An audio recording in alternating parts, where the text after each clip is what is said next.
乌烟瘴气的棚屋，母亲背着婴儿在垃圾堆里面分拣塑料，小孩拿着灌水的针管塞到嘴里面玩耍，女孩用清洗过的垃圾的脏水梳头。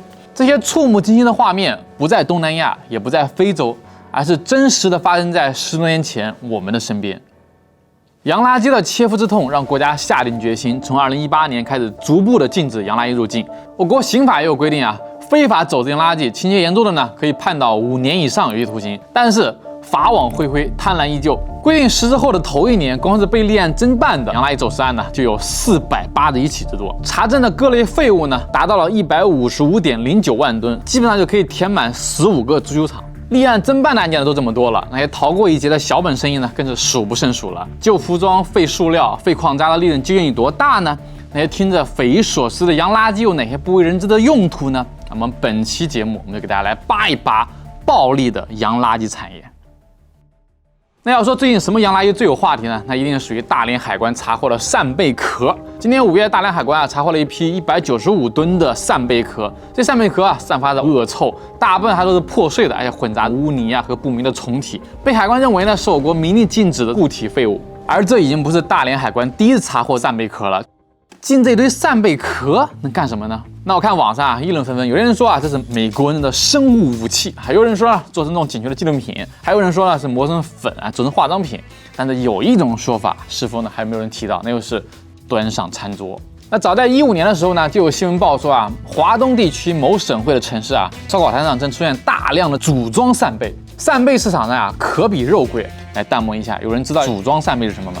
当时的物价呢，一斤新鲜的活扇贝价格要27块钱，折算下来，每个扇贝的价格在3块8到5块10之间，这成本对于烧烤摊来讲是过于昂贵了。那如果改成冷冻的扇贝肉呢，再加上这种重复使用的扇贝壳，这么一组装，成本可以降1半至少。但因为扇贝呢在运输过程中它的折损率非常高，导致呢市面上的扇贝壳的数量远远不及扇贝的肉。那当时的市场上，扇贝壳的均价是2块钱一个，而扇贝肉呢只需要6毛钱。装饰用的扇贝壳竟然比吃进嘴里面的肉还贵，买椟还珠，怎么也没想到自己有一天变成了褒义词。而最巧的是这些贝壳的进货地呢正是大连。对不起了，大连的家人们。来，大家来猜一猜走私这批扇贝壳成本要多少钱呢？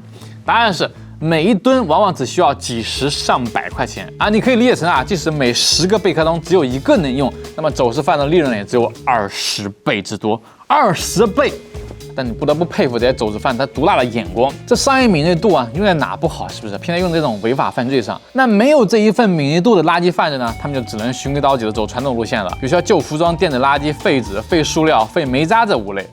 像广东省陆丰市结石镇呢，曾经以分拣旧服装出名，每1吨100-200块的旧服装，经过层层的分拣，最终呢能够按照1块钱1斤的价格销售出去。有媒体在实地调查后推算，即使呢最后只有1半的服装卖出去，那商贩呢也能够赚到10倍左右的利润。而这些旧服装流到全国市场之后呢，售价还能够再上一个台阶。像江西南昌的朱子巷社区呢，就接触到不少来自于结石镇的旧服装，售价在10块钱到200块钱不等，有些皮衣呢甚至能卖到8000块钱一件。我突然想到，我那几件古着，不会从这个地方来的吧？发达国家出口到我国的电子垃圾呢，有90%最终都来到了广东省的桂屿镇。损害较轻的电子垃圾呢，能够经过简单的翻译后进到市场上重新售卖，而更多的电子垃圾则直接被用来炼金。没错，桂屿可以称得上是21世纪的旧金山。那据报道每1吨电子垃圾能够提取200克的黄金以目前420元每克的金价来计算呢，1吨电子垃圾能产值呢84000块。桂屿镇就通过提取电子垃圾中的金手指成了远近闻名的富裕镇。据说每天到银行存款的人呢都要排一长队。有知道了可以大家来评论区里聊一聊。巅峰时期没有金矿的桂屿镇竟然能够贡献到全国黄金总产量的1/8。山东烟台陆旺镇将国外进口的废塑料变废为宝，被称为废品回收者的天堂。他们从境外购买这种城市生活垃圾，往往低至于每吨只需要几十块钱，从中呢分拣出这种可乐瓶、矿泉水瓶等塑料废品，售价可以达到每吨4万块钱以上，利润达到数十倍乃至上百倍。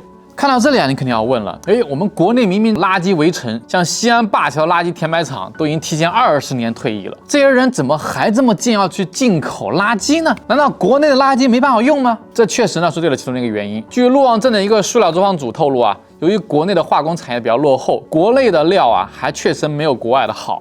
另外一个原因就是国内垃圾分布呢过于分散，而陆运成本呢又拼不过海运成本，这也是洋垃圾村啊为什么总是位于沿海地带的原因。我们放眼全国，这样洋垃圾村呢，曾经还有很多，但洋垃圾鼓了村民的腰包，却透支了地区的生态环境。炼金的桂屿镇处理工艺大多都还是100多年的手法，剧毒的污水和废气将河水变成了河水，蓝天变成了蓝天。2008年，汕头大学的一项硕士论文呢就显示，桂屿当地儿童的血铅水平已经明显高于了邻镇，儿童的智力水平呢也明显低于邻镇。收废塑料的陆旺镇地下水在煮沸后能够泛起一层浮沫，当地居民呢只能够长期靠外地取水生活。浙江台州的金大田村曾经呢是进口废金属的聚集地，然而即使过去了10几年，如今的土地依然残留了当年的重金属污染。在桂屿镇的一家民办学校，记者看到学生们在吃过午餐之后，不少人都要吃药。拆解电子垃圾所产生的废气，让不少孩子都患有呼吸道疾病。我们每天都喝吗？午餐啊，每天都吃这个，吃几瓶呢？电子垃圾还让孩子们的抵抗力普遍下降。在这所大约有400多名学生的学校里，每天几乎都有10来个孩子因为生病而无法前来上课。废物利用原本是环保的代名词，拿废纸和废炉渣为例，回收废纸对造纸企业有节约成本、减少污染、改善质量等等好处。利用1吨废纸相当于节省了1.2吨的标准煤、600度电和100立方水少砍17棵大树。而废炉渣在某种意义上还是战略资源，西方国家呢为抑制我们国家的技术创新，在一些尖端材料上对我国家实行禁运。而冶炼工艺落后的欠发达国家呢，他们的废炉渣、废矿渣呢，往往含有我国呢紧缺的稀有材料。但洋垃圾的原罪在于他们总是夹带私货。那以废纸为例像瓦楞纸、废报纸呢，这些纸它们的杂质含量不超过1.5%，属于是上好的这种非洲材料。但进口的洋垃圾中呢，往往含有强纸、涂蜡纸复印纸这些纸呢，它的杂质含量比较高，对环境呢也有巨大的污染。更别说有洋垃圾呢，还有一些病虫害等生物的风险。加上这些年我国的勘探技术的进步，越来越多的矿产资源也开始自给自足了。所以在这样的背景下，禁止进口洋垃圾才逐渐提上了日程。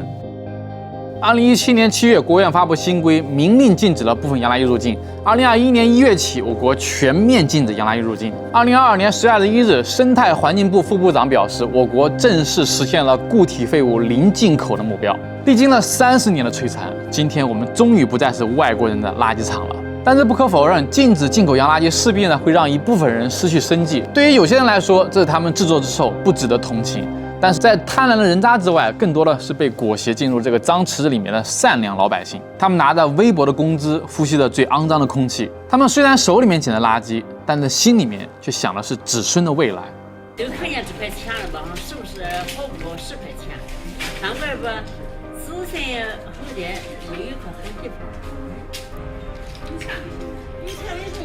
我就说有钱买不来生命。好，那以上呢就是本期视频的全部内容了。如果你们觉得视频还不错，不妨给我们一个点赞、投币、一键3连。这里是关注制造业发展的养鱼频道，我们下期再见。